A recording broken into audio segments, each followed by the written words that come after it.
C'était en 90. On tombait malade après nos sessions et on ne savait pas pourquoi. On surfait au milieu des déchets, on était dégoûtés. Nous, on voulait faire du bruit, médiatiser ces problèmes. Au début, on était 5, 6, mais par nos actions, on a commencé par ameuter beaucoup de monde. Puis, il y a eu les premières antennes locales qui se montaient pour lutter contre des projets de dragage, d'essais nucléaires, de pollution. On était en train de construire un vrai contre-pouvoir, le réseau des gardiens de la côte.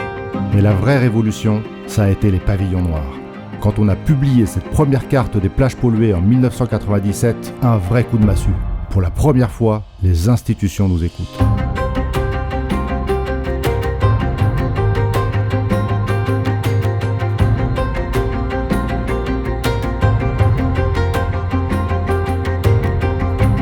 Et puis ce premier laboratoire d'analyse de l'eau entre 4 murs. Enfin, un semblant de labo, mais peu importe. 10 ans après nos premières actions, on commence à collecter des données scientifiques sur le sujet. Dans les années 2000, quand les initiatives Océane se développent, avec ses outils pédagogiques, ses données sur les déchets, je me dis qu'on a franchi un cap. On est en train de sensibiliser les nouvelles générations. Et surtout, ces portes qu'on était obligés de forcer, eh bien maintenant, c'est les institutions elles-mêmes qui nous les ouvrent.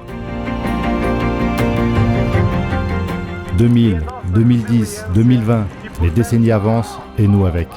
On devient une référence en matière de protection de l'océan. Quand l'Union européenne décide d'interdire certains plastiques à usage unique, moi je pense au staff, aux bénévoles qui ont fait un travail monstre pour ça, à ces actions de terrain et de plaidoyer qui ont porté leurs fruits.